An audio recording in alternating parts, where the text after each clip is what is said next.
Well, good midday, good midday, good midday to each and every one of you. Good midday, Kathy. Yes, I'm drinking my water. And excuse me, that's going to be happening for a little while. We are grateful for the opportunity and the privilege to come to you, to bless his name, to give him glory. Actually, I'm still the same, but I won't complain. There's so much that, thank you so much, Doe. Appreciate that. Um, it is what it is. There are a myriad of viruses floating around everywhere. And we just have to make sure that we take care of ourselves. Thank you, Iris, for letting me know that all is well and with our presentation. And I'm just grateful to God. So, good midday to each and every one of you as you are coming on board. And how do they have a weather alert? What in the world? Flood warnings. It's going to be something else. Minister Sarah, Iris, how are you, Sharon? Good midday to each and every one of you. So I do apologize ahead of time for the consistent sniffling. It is better than me blowing my nose, and which I will do at a later time. Okay. Stephanie, Sabrina, Winnie, thank you. Thank you, thank you, thank you, thank you. Chaplain Hearns, bless you now. And to you, one and all. Grateful to God for you. Tamika, thank you for being here. Thank you for sharing with us on today. It's still a good day. It's still a great day. It's still a powerful day because this is the day that the Lord has made, and we shall rejoice and be glad in it. So we're grateful for every one of you that are coming on board to be with us and to share with us on this great day. Minister Faye, bless you. Vernice, Raymond, thank you so much for being a part of this midday, noonday experience. And do like I ask you every single time, hit the share button. Hit that button and let's uh, the 300. I might have to watch that tonight and eat me some soup. I think that might be what I might do. Okay.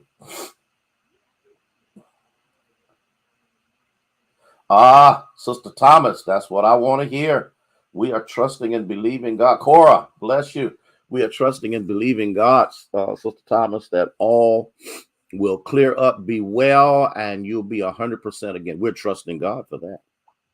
Yes, we are. Yes, we are. Yes, we are. And to him be the glory and to him be the praise. Because guess what? And he does great things. Even when I don't even understand what he's doing, he's still doing great things. So I appreciate each and every one of you that are here with us on today. Lavonda, how are you and the family doing? Denise, thank you so much. I see you. Uh, and we're trusting God. Shirley, bless you. Thank you for being here. Carolyn Williams, bless your sweet potato soul for being a part of this moment of sharing. Lady Bowling, how are you? You hanging in there? You being good? You know, I had to say that to somebody. I just can't help myself. It's just in me to do it. And to God be the glory and to God be the praise. Please share. Please share. Please share. That would be wonderful if you would do that. And by doing that, we just expect God to do some good and great and powerful things on today. All right, bless his name. Wendy, how you? How you? How you? Yeah, I'm being country today. I just feel like being a little country. And so we're grateful to God for each and every one of you that are here sharing with us on today. And grateful, grateful, grateful. There's a song that says grateful, grateful, grateful. So we're thankful to God for that. Denise, thank you. Oh, time for me to get started. Let me ask a question. Valerie, bless you, dear. How are you? Good to have you here. Okay. Am I supposed to be out in the weather? Yes, with the coat and the hat on. I'm sorry, Cora. Cora, I'm sorry. Please forgive me. I'm sorry. I just couldn't help myself. I just couldn't help. But I appreciate your concern. I really do. I've got to get back where I need to be by Sunday. And trust me, I'm on my way. My doctor told me when it was going to peak, and it did.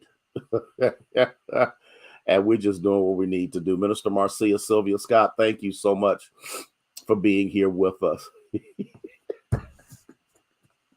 Don't make me tell Anthony on you. Now, you know Anthony on my side. You know, I had to say that. Okay. You have a sinus headache. It's not that. It's just I have a virus. It's not COVID. It's not the flu. It's everything else. Okay. You Katrina, what you mean you don't believe us? Barbara, food, Stephanie. I'm drinking, listen, drinking fluids. I'm gonna flush myself out real good when I get back home. All right. I'm gonna make sure that I do that. But we just doing the best we know how. Well, let me propose. Gaither, bless you. But let me throw something at you. Is there a possibility?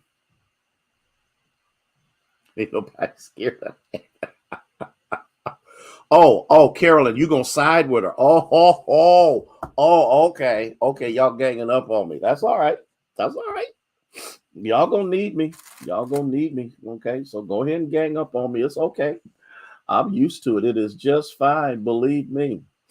Okay, I'm just trying not to sneeze. Okay, Rosabelle, thank you so much for being here. Okay, Elder Pam, thank you. Bobby McKenzie, good to have you here. Have you ever wondered when God does not, LMA sweetheart, how are you? When God does not answer your prayer, could it be that you have not or are not yet prepared for the answer? Have you thought about that? Pee Wee, bless you for being here, dear. You holding it down in Columbus? I pray that you are. Though you handling your business in Midland, I want to make sure. Debbie, think about this. Is there a possibility that God just might know a little more than you or me? Hey, Nancy, how are you? Is there a probability, Lisa, that God just may have some insights? Let me talk to those of you who cook. Let me for those of you who cook or bake or anything, the first thing that you have to do, Elder James, thank you for being here, is you have to do prep work. If you know anything about prep work, there are certain things that you have to do in order for you to accomplish the goal, whether it is cooking or baking or whatever the case may be. You got to make sure that you have all of your ingredients, you have everything available to you. That's a part of prep work, and then you put some stuff together in preparation for either it to be put in a crock pot, or whether it's going in a stove or an oven or on top of the eyes or whatever the case may be. Prep work is overwhelmingly important because it gives you the opportunity to know that you have everything you need before you get started. Because there's nothing more devastating than to begin the process of cooking something and you find out you don't have everything. So how do you stop the process that has already begun? Stop what you do, run to the store, and then come back. That's right, Iris, preparation. And so what God does through those moments of silence is he is doing some prep work behind the scene. Christy, thank you so much for being here. He's doing some prep work. He's preparing some things to make sure that there's not too much of something and it's not a deficit in anything else. Okay. Carletta, bless you. And so That's important because you can't begin, Jemison, a process of doing something and you don't have everything that you need. So you have to do this ahead of time. You have to make sure you got the spices, the flour, whatever the case may be. In order for you to do it, you got to have that prepared ahead of time. And in that way, you can go through the process smooth because you've got everything that you need. Well, every now and then, God has to prepare us for what is yet to come. And in the midst of the preparation process, just like I gave you this supposition yesterday about the good possibility that Job was a little bit beside himself.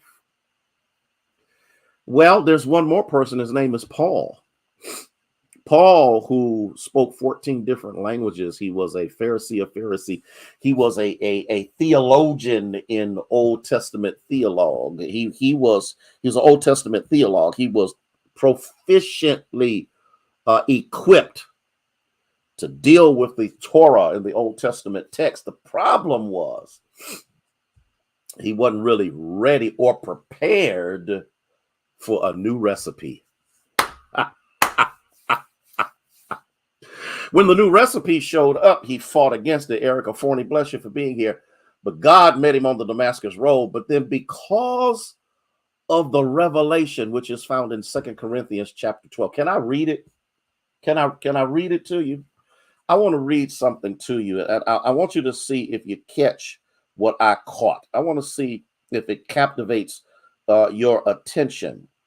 Because this is really something very powerful. And I think many of us are not really we want the anointing. We want the power. Mary Moss, bless you. We want to be able to do this and do this and do this and do this and do that and do the other. But are you really prepared for it? Let me read this to you. 2 Corinthians chapter 12, and I'm going to start at the 7th verse. It says, unless I should be exalted above measure by the abundance of the revelation, a thorn in the flesh was given to me, a messenger of Satan to buffet me, lest I be exalted above measure. Concerning this thing, I pleaded with the Lord 3 times that it might depart from me. And he said to me, my grace, Lord have mercy, is sufficient for you.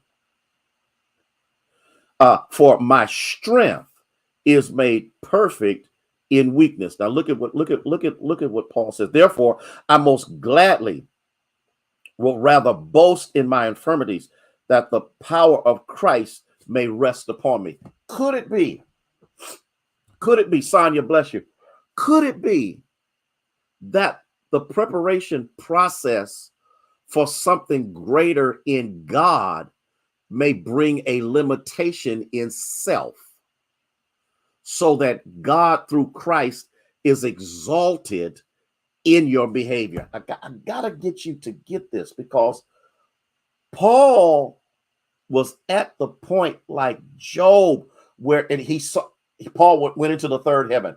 Ain't none of us ever seen the third heaven. None of us know what the third heaven looks. Paul was privy to see in the flesh what many people will never see until they die and they are transformed. Listen at this.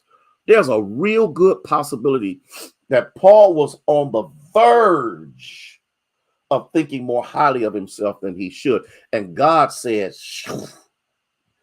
Now, what was the thorn? Could be migraine headaches, could be all kinds of things. Nobody really knows what that thorn is. Nobody really knows what that situation is, because it is not given to us to know. All I know is it was so difficult for Paul to deal with that he went before the Lord 3 times. Why?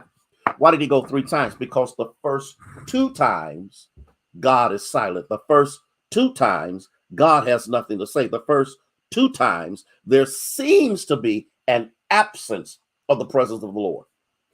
Well, when he comes back the 3rd time, that's when God says, my grace is sufficient. My grace is enough for you even if you have to limp, even if you have to crawl, even if you're not really operating in the fullness of what you think you can do, because that's when my strength is made perfect. Hey, Pamela, in the midst of my weak, here's when I'm weak is when I'm strong. What is Paul talking about? What is this thing that Paul is grappling with and is trying to help us to understand and to recognize and to see this very clearly?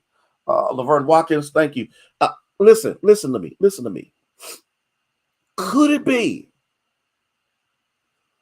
that God knows enough about us that he does what is necessary so there's not a lot of us in the way of what God wants to do through us?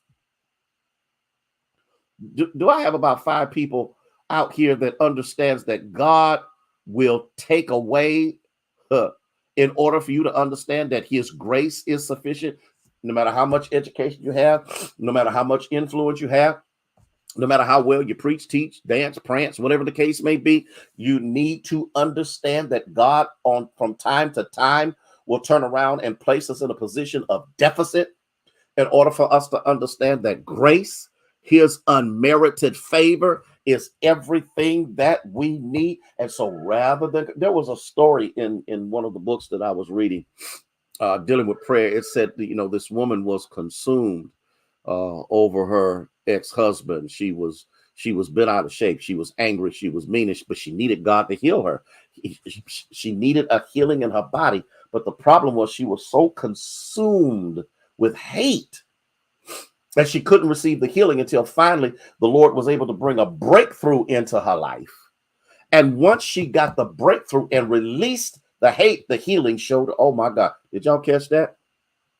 Maybe healing can't show up because hate is blocking it. Maybe healing can't show up because hatred is standing in the way of your miracle. And so what happens here, and what's seen very clearly, God through Christ wants him to know that my grace is all you. I don't need your 14 different languages. I don't need you to be a Pharisee of Pharisees. I don't need any of this. I need you to be able to operate in that which without it you couldn't do it. Have you ever noticed that there's a whole lot of things that you think you do that it really ain't you doing to do, but it's God doing it through you? Have you ever noticed how there are times in your life when God performs stuff in your life of an unbelievable magnitude? Ida, bless you for being here. Listen to what I'm saying. Listen, if you want, this is day 16 of the fast. I got the day right. Day 16 of the fast. What you want from God?